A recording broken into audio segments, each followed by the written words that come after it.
Estamos preparando para... Ahora sí. Muy bien. Vamos a hacer el estudio de Parashá Beit Hanan 5780. Estamos en el libro de Devarim, el libro de Deuteronomio. También Devarim. Quisiera empezar leyéndoles un versículo que me parece muy interesante para los que les quiero transmitir hoy. Rak Ishamer leja ve'shomer nafsheja meot pen tishkach et ha'advarim asher ra'u v'nicha v'pen yesuru milva'veja kol yemei hayeja v'oda'atan levaneja ulevenei bebeteja. Solamente cuídate y cuida tu alma mucho, no sea que vayas a olvidar las cosas que han visto tus ojos, y no sea que se aparten de tu corazón durante todos los días de tu vida, y las habrás de conocer a tus hijos y a los hijos de tus hijos. Cuando se escribió el texto que hoy conocemos como la Torá, se escribió la revelación divina en el monte Sinaí. Según nos dice esta parashá, la revelación divina en el monte Sinaí es Aseret Adibrot, las 10 palabras, que se traduce como los 10 mandamientos. Y en realidad no es así porque no son 10 mandamientos, sino son 10 emanaciones de la revelación divina que nos dice cómo tendríamos que vivir en este mundo. Después eso tiene toda una explicación oral, eso termina conformando lo que llamamos la Torá escrita, y después de la Torá escrita va a surgir otra tradición oral que va a formar la Torá Shebe'al Peh. Torá Shebiktab, Torá Shebe'al Peh. Prueba de lo que digo es el versículo, es muy sencillo, el versículo bíblico del libro de Devarim, de Deuteronomio, que dice que Moshe era el hombre más humilde de toda la tierra.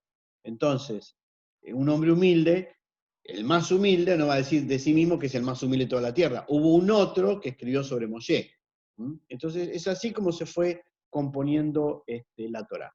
Otra posición va a decir que todas las palabras fueron dictadas por Dios a Moisés, incluida esta, y se cuentan las letritas, y se llega a un número, y este número tiene que ver con otro número. Bueno, también podemos decir que cuando se compusieron los 5 rollos, se contaron las letras, se contaron, y se llegó a un determinado número, y ahí se cerró el texto, y entonces el número coincide con lo que se quería decir desde antes, y así podemos ir y venir.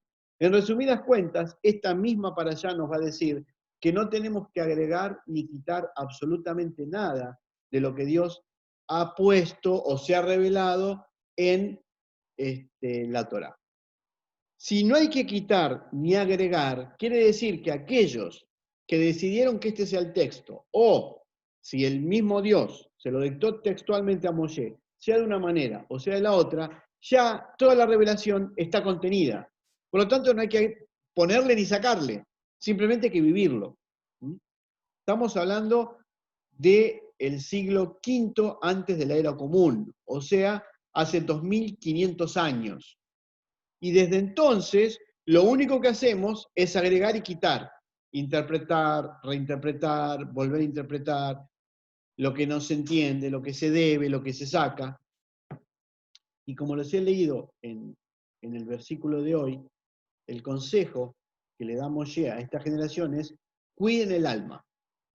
Cuiden el alma y no aparten el alma de la revelación divina. Ni ustedes, ni sus hijos, ni los hijos de sus hijos. Es decir, tanto ustedes como las futuras generaciones, le está pidiendo Moshe al pueblo de Israel. ¿Y cómo cuidamos el alma? Que es realmente de lo que les quiero transmitir hoy. ¿Cómo cuidar el alma? En un mundo, en una sociedad, en una cultura, que lo que hace es vivir hacia afuera más que vivir hacia adentro. Como veíamos ayer en el debate de la cena de Shabbat, en esta misma parashá está expresado lo que se conoce como Shema Israel, ¿no es cierto? donde claramente Dios dice, Moshe dice a Israel que Dios es uno, ¿m? Y que hay que amar a Dios con todo el corazón, con toda la fuerza, con todo el poder o los medios, es decir, con los tres niveles, la inteligencia, las emociones y con la fuerza física y los medios físicos que tenemos. Es decir, hay que tener una integridad absoluta en la intención de unir nuestra alma con la divinidad. Y además de eso, hay que vivirlo y practicarlo desde que nos levantamos hasta que nos acostamos. Y hay que pensar en eso cuando vamos de una ciudad a la otra, cuando estamos trabajando, cuando generamos un pensamiento, ¿m? Cuando entramos a nuestros hogares y Villareja, nuestras puertas, cuando pensamos en cómo aplicar justicia en la sociedad. Acuérdense que en la antigüedad, en las puertas de la ciudad se sentaban los jueces para determinar justicia en cada ciudad. Es decir, levantarse y acostarse teniendo como fin la unidad con la divinidad. Ese es el propósito de la revelación divina. Por eso la revelación divina es muy simple. La revelación divina, dada a Moshe en el monte Sinaí, son las 10 emanaciones, los 10 mandamientos. Muy simples, que se pueden vivir en cualquier cultura y sin ningún tipo de religión. Simplemente hay que vivirlas. Bueno, ¿qué ha pasado con esto? Con esto después se origina una religión, X religión, el judaísmo. Después se va a originar el cristianismo. Después se va a originar la creencia del Islam. Todo basado es exactamente en lo mismo. Entonces, les quiero traer una reflexión sobre cuál es el nivel de conciencia actual del Occidente, no del Oriente. En el Occidente, hasta el siglo anterior, habían dos formas básicas de vivir la revelación divina. Y es la forma que plantea el pueblo judío y la forma que plantea el pueblo cristiano. Y acá vamos a hablar no de las personas, sino de las ideas, como siempre les digo. Nunca de las personas. Las personas son buenas, sino de las ideas. ¿Cuál es la idea que ha desarrollado el Occidente y la fe de Occidente? Que tenés que separarte del resto para tener una vida de acorde con las enseñanzas de su Dios en la tierra llamado Cristo. Entonces, ¿qué se genera? Se genera el monasterio, en donde, en el monasterio, tenés una vida aplicada solamente al alma y dejás de lado la vida del mundo, que es la vida del cuerpo. Y en esa vida del alma, dedicada solamente al alma, vas a tener una regla de fe, un comportamiento diario, una determinada manera de orar y una cierta cantidad de autoridades que tenés que respetar. Además, le debes la obediencia a esa regla de ese monasterio. Y sobre todo esto, renunciás a todos los bienes materiales, renunciás a todo tipo de expresión de sexualidad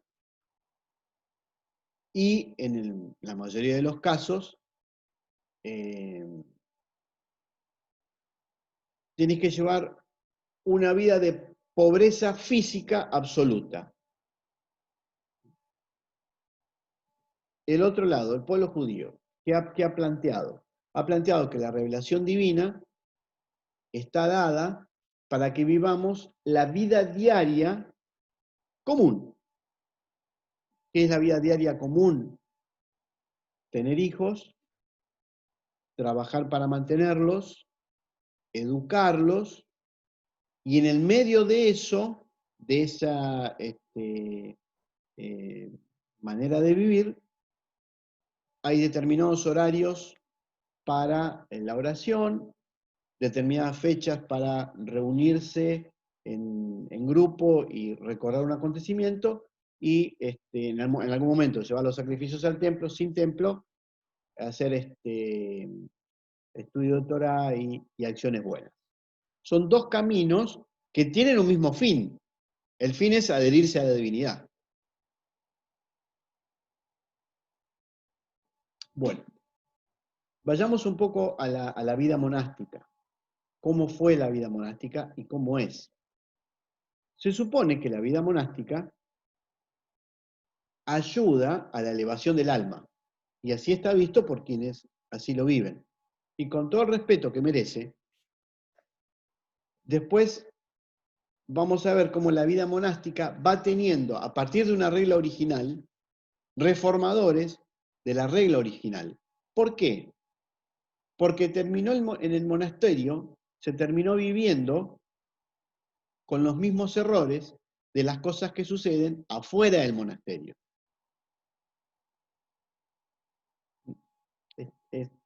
Con el solo hecho de leer las reformas de las vidas monásticas, uno se puede dar cuenta de eso. Entonces, por ejemplo, la madre superiora o el cura superior tiene autoridad sobre los que están abajo, y los que aportan más tienen una mejor habitación que los que aportan menos. Entonces uno empieza a ver, bueno, pero entonces es lo mismo que pasa muralla hacia adentro que muralla hacia afuera. Sí, ¿por qué? Porque la cuestión no está en el sistema, sino en el hombre que vive el sistema. El sistema como sistema es bueno, como todo sistema. El problema somos nosotros cuando queremos vivir ese sistema. ¿Por qué? Porque si no tenemos la necesidad interna de realmente acercarnos a la divinidad, vamos a confundir el camino del crecimiento del alma con la vivencia de un sistema o de una religión. Es más, aún en el judaísmo, Dios me libre y me guarde, los grupos más cerrados, aunque vivan en la sociedad secular, por así llamarla, terminan funcionando como monasterio, como secta separada. ¿Mm? Bueno, nosotros no estamos ni en un lugar ni en el otro. ¿Qué hacemos? Bueno, nosotros tratamos de vivir la revelación divina en la vida de todos los días. Y eso conlleva un gran desafío. Porque sea el monasterio, sea el grupo de la iglesia, o sea el grupo de la sinagoga y del grupo más cerrado, por así llamarlo, tenés mayores paredes contenedoras, que siempre te van a acercar a no hagas esto porque es pecado, no hagas esto. O sea, todo lo que está fuera del comportamiento del grupo es malo. Nuestra manera de cuidar el alma, y la manera que yo trato de transmitirlos a ustedes, justamente no es esa. Y es lo que les ha dado la libertad. Cuando la mayoría se acercó a escucharme y a tratar de seguir la Torá y aprender sobre Israel y que yo qué sé cuánto, la primera gran crisis que tienen es, bueno, ¿y ahora qué hago? ¿Y cómo? ¿Y entonces está todo permitido? ¿Y entonces qué me va a pasar ahora? Porque esto es pecado y lo otro, y pensar así es pecado, y hacer aquello era pecado, y todo era y todo es un mundo pecaminoso y malo y oscuro. Y los trato de llevar por el camino de la Torá de la manera más simple posible, justamente para cuidar el alma. Bueno, ¿y cómo cuidamos el alma? A ver, ¿cómo cuidamos el alma? Siendo responsables de nuestras propias decisiones y mediante prueba y error. A ver, si con el respeto, todo lo que estoy diciendo hoy es con el respeto que merece todo sistema, y toda gente que vive un sistema lo vive porque ama y trata de llegar a Dios de esa manera. Entonces, reitero, si estás en un monasterio, no tenés el problema de que si vas a ir a bailar o si no vas a ir a bailar. Porque en el monasterio ya renunciaste al mundo. Pero cuidado, no vas a bailar, pero, con el perdón que transmite estas palabras, te puede gustar el cura que da la misa. Y tenés esa puja interna entre el amor a los hombres o el amor a Dios. Vas a bailar y es lo mismo. Te gustó la chica, te gustó el chico, tenés la misma puja. Bueno. Estás en un sector muy cerrado del pueblo judío y te gustó la chica o el chico que no pertenece a ese grupo. ¿Y qué haces? Es exactamente igual. Por eso les hablo de prueba y error. Si tengo en claro que me quiero acercar a Dios, si mi alma siente ese deseo de desarrollarse para comprender la divinidad, comprender el mundo, que ese es el nivel más básico, quiero entender, ese es el nivel más básico. El nivel más profundo es, me quiero fundir con el amor divino, y sé que para hacer eso me tengo que transformar, porque tengo que seguir evolucionando. Si lo siento, entonces lo voy a tener como principio rector de vida. Y si está como principio rector de vida, no importa a dónde esté o qué esté haciendo, porque por prueba y error vamos a terminar eligiendo lo que nos lleva a conectarnos con la divinidad. Por ejemplo, para los chicos, bueno, van a bailar. Si su intención es relacionarse con la divinidad, van a saber con quién relacionarse y con quién no relacionarse, estando en un ambiente donde la mayoría de la gente no tiene tanto interés en relacionarse con la divinidad. Y es más, por ahí después se aburren y se van. Si se aburren y se van, o si saben con quién relacionarse, van a haber aprendido algo para toda su existencia. De la otra manera, si renunciás por represión, vas a vivir reprimido pensando, ¿y lo otro no sería mejor? Entonces vas, lo haces, te das cuenta que no te llena el alma, agarrás tus cositas y te vas. Y en el medio de todo eso, por ahí pudiste ayudar a alguien que se estaba drogando o haciendo una cosa que no corresponde o lo que fuere. ¿Sí? Por supuesto, es más fácil que no te roben si vivís dentro de un grupo cerrado, por ejemplo, ¿no? Y es mucho más difícil si vivís abierto a toda la vida y salís a la calle y te roban el celular, o te roban el auto, o te roban la billetera. ¿Qué es más fácil? El amor al prójimo, porque después tenés que amar al ladrón.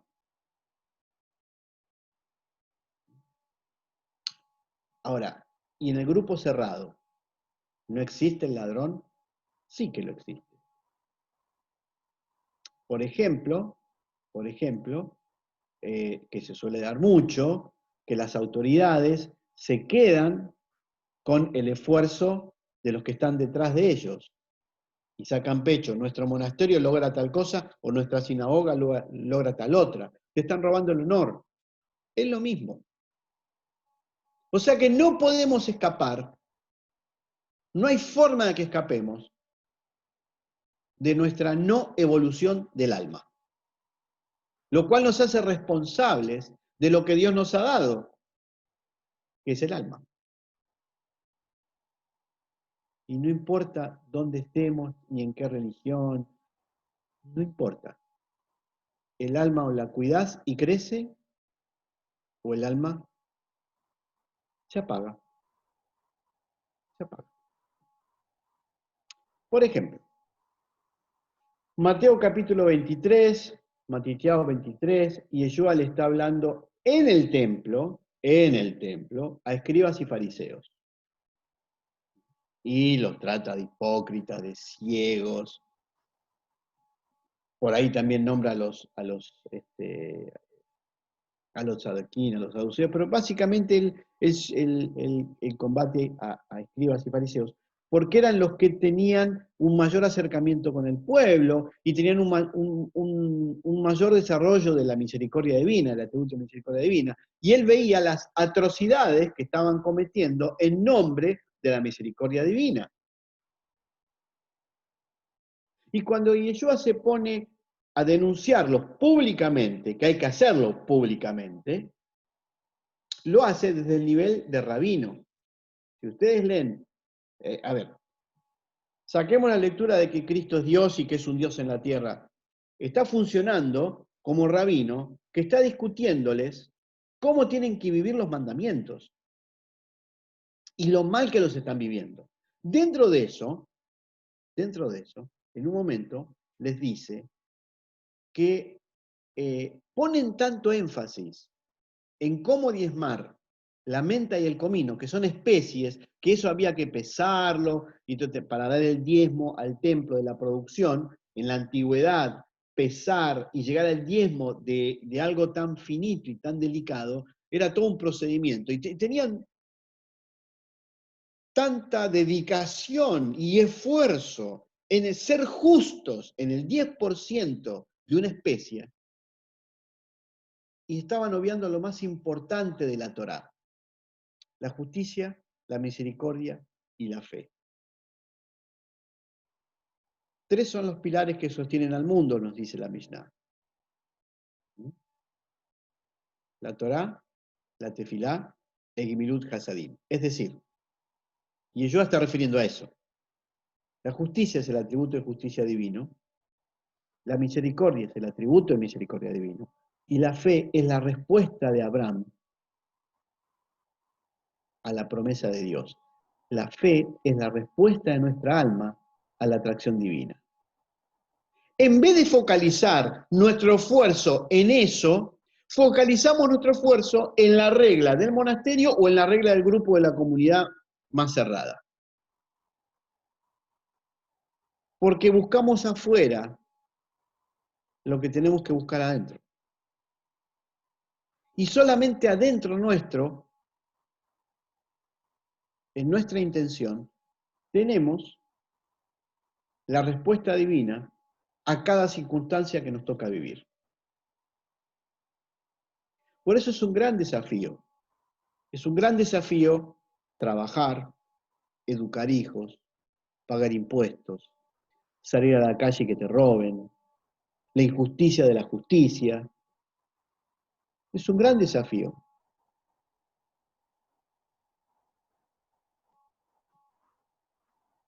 Pero es lo que Dios ha revelado al pueblo de Israel para que lo vivamos en comunidad y en sociedad.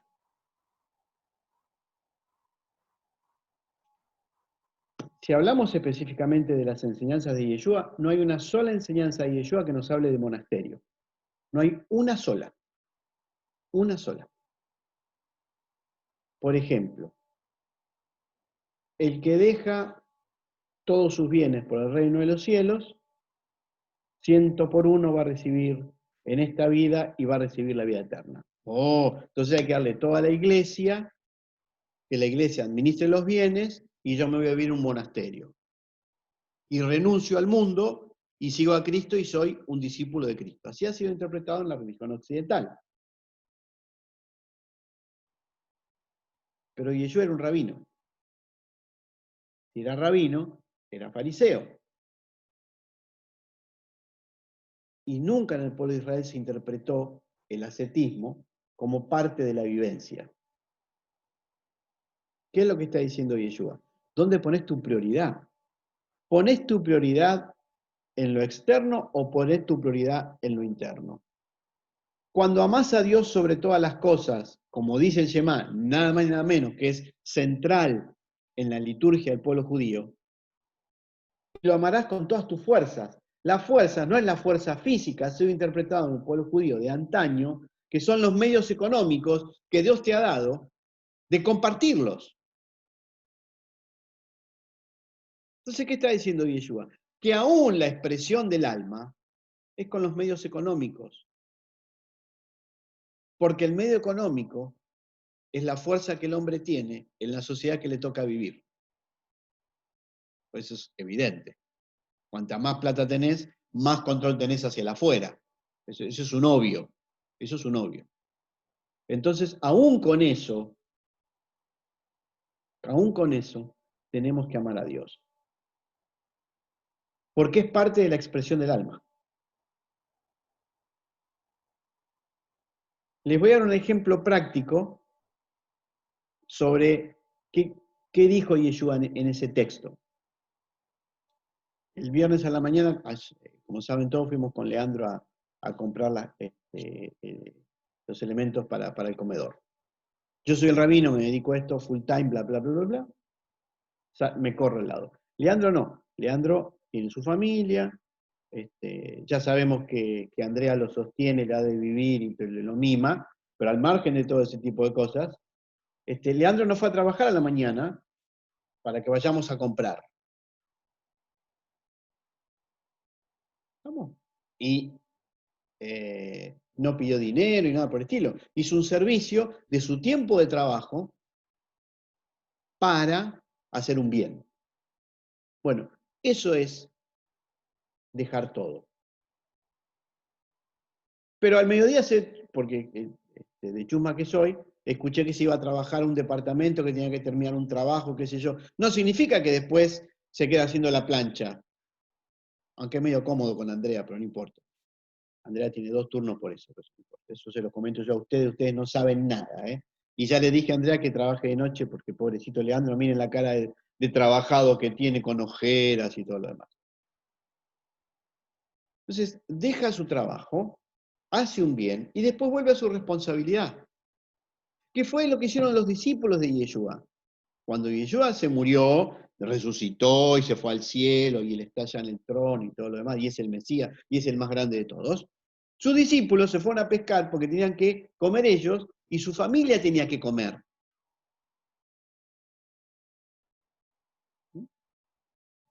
Por lo tanto,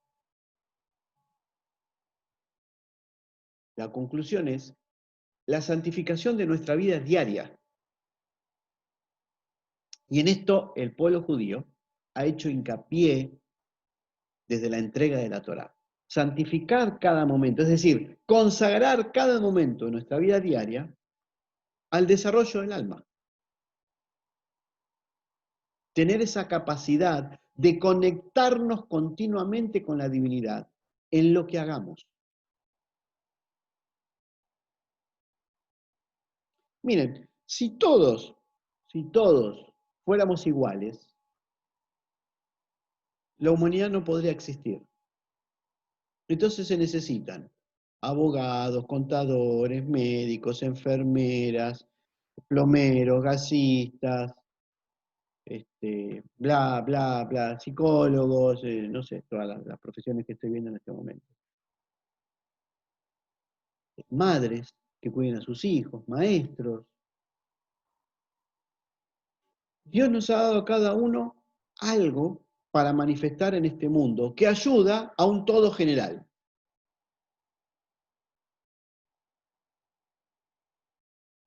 A mí la verdad que no me llama a ser plomero. Agarro un martillo y me lo pego en los dedos. Soy brutísimo para eso. Me llama a ser psicólogo. Bueno, a uno Dios le dio una cosa y a otro Dios la otra. Ahora, si se me rompe un caño como psicólogo, olvídense. No, necesito un plomero. ¿Se dan cuenta? Si todos seríamos iguales, la humanidad no existe. Por lo tanto, todos somos una parte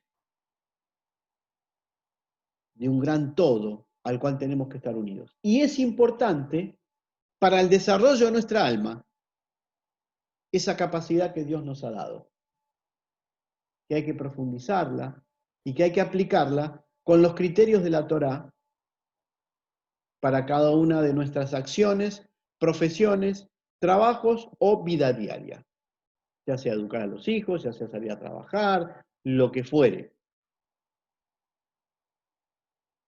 Porque en ese campo está el desarrollo del alma.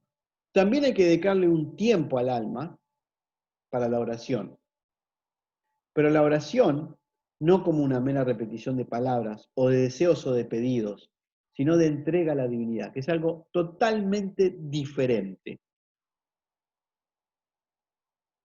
La oración del pedido es la oración egoísta. Señor, dame, Señor, necesito, Señor, dame. La oración de la entrega es la oración del amor, donde nos entregamos a la divinidad aunque no entendamos las circunstancias que nos tocan vivir. Y después en ese diálogo Dios va a respondernos y todo lo demás. Y la otra parte, por supuesto que es la ayuda al otro, como fuere, en palabra, por medios, por objetos, como fuere, como fuere. ¿Qué pasa si no cuidamos el alma? El alma no se muere en sí misma, porque el alma es una partecita que Dios nos ha puesto, pero el alma se apaga. Y cuando la luz interior se nos apaga, entonces el mundo externo lo pasamos a ver caótico y dividido. Y nuestra vida se vuelve triste, y empezamos a sentir soledad, y empezamos a sentir que todo nos agobia. Claro, porque nos vamos acercando a la fuente originaria. Y nos alejamos, y nos alejamos, y nos alejamos.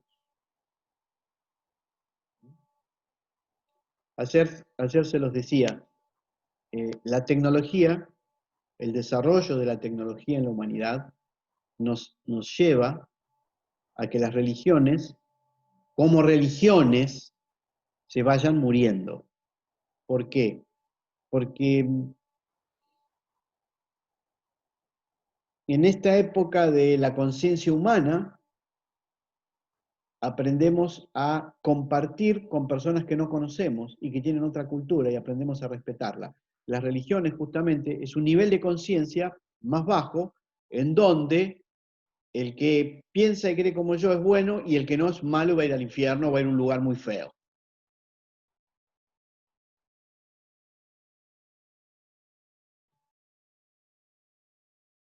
Ya eso va desapareciendo. Ya no, si no hay religión y no hay comportamiento externo, todo lo que nos queda es mirar hacia adentro, donde está la divinidad. Si desarrollamos en nuestro interior la divinidad, nos vamos a unir con el todo. Shema Israel, Adonai Eloheinu, Adonai Echad. Escuche Israel, el Señor nuestro Dios, el Señor es uno. Uno. Toda la creación es una unidad. Y tenemos que unirnos con esa unidad. Ese es el final de la creación. El final de los tiempos, Tikkun Olam, la restauración de todas las cosas. ¿Qué es? Lograr unirnos con la divinidad. ¿A qué venimos a tomar cuerpo? ¿Por qué el alma toma un cuerpo? Porque necesita evolucionar, crecer, para unirse con la divinidad. Por eso tomamos un cuerpo. Y estamos un determinado tiempo, porque la materia evoluciona, y después nos vamos de acá. Y a eso le llamamos la famosa muerte, que es la muerte del sujeto, no del alma, de la historia individual. Desaparece, lo que queda es el alma. El alma es eterna. Y hay que ayudarla a que se una con Dios. Y en la medida que va creciendo y se va desarrollando el alma, van desapareciendo los dolores que padece nuestro corazón. ¿Cuáles son los dolores del corazón cuando el alma no está desarrollada? No tengo motivación para vivir, me siento solo, ¿para qué? Todo está mal, si me voy a morir. O peor todavía, yo no hice nunca nada malo, así que ¿para qué necesito a Dios? Dios se olvidó de mí, Dios no existe, vivo mi vida, total un día me muero. Esos son los niveles más alejados de la divinidad. No, los niveles que más se acercan a la divinidad también tienen otros dolores. Y es cuando empezás a ver que te volvés rico y que el otro es pobre y que no sabés cómo ayudarlo. Y dice, ¿cómo no se da cuenta? Y lo querés empujar y no hay forma. No hay forma.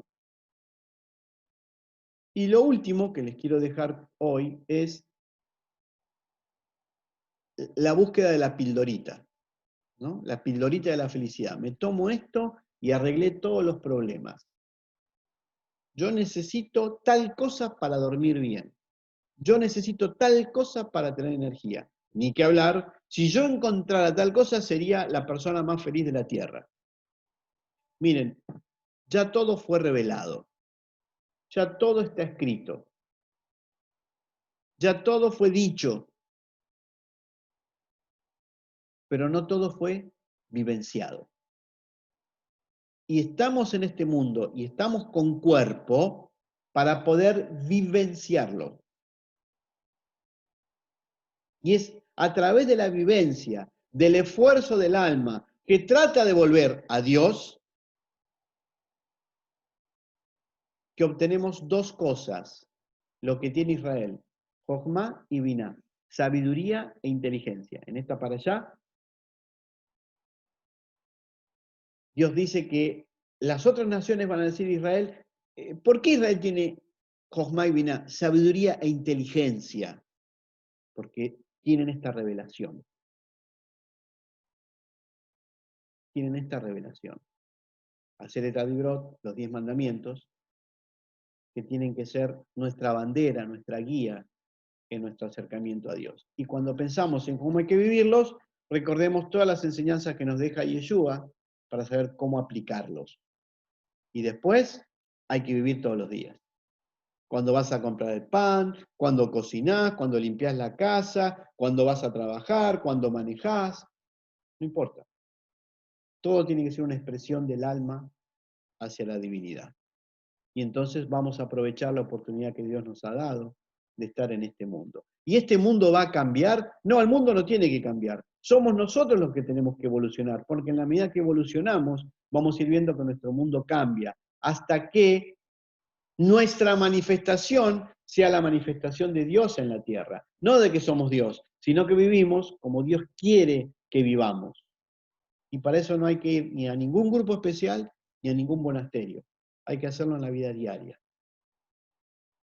llevando las propias penas y los propios desarrollos. Y una manera que Dios nos ha dado individual a cada uno de nosotros es justamente aprovechar ese amor que tenemos en particular por ser madre, ser médico, ser profesor, ser esto, trabajar del otro, no importa, no importa. Porque ese es un bastoncito en el cual nos desarrollamos en este mundo y es el aporte que le podemos dejar a este mundo. Y que nuestra alma se siga desarrollando, para que alcancemos el estado interno que todos queremos tener, que es el de paz, de felicidad, de seguridad, de bienaventuranza. Y eso solamente se logra adentro, no se logra afuera. Porque afuera la materia es inestable. Miren, estamos en agosto, estamos por entrar en la primavera en un mes más. Se nos fue el invierno encerrados en nuestras casas. No sé si les pasa a ustedes, pero estoy esperando el frío y en realidad ya en unos días más ya se viene el calor, excepto para la gente que vive en el sur y todo lo demás, ¿cierto? Pero se nos fue el invierno, se va, todo corre muy rápido.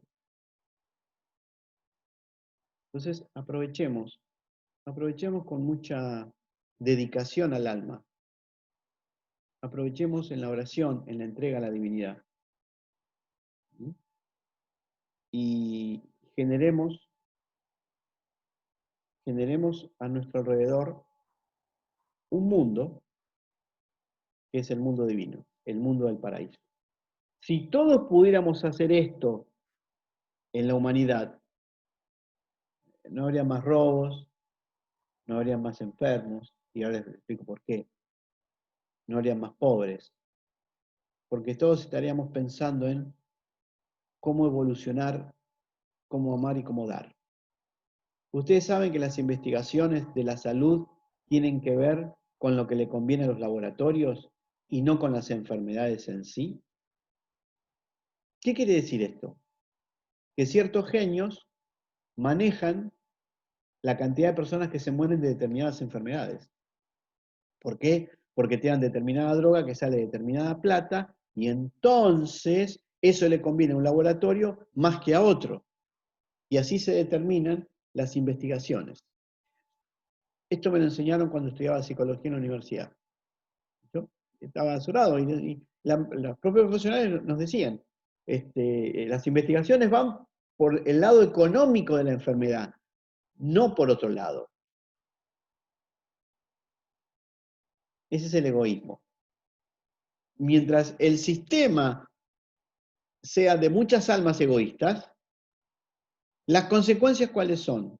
Un mundo rico y un mundo pobre, gente con mucho poder y gente sin poder. Lugares en donde la comida se tira y lugares en donde la comida no existe. Y eso no lo va a cambiar una religión, lo va a cambiar solamente el amor y el amor de almas desarrolladas.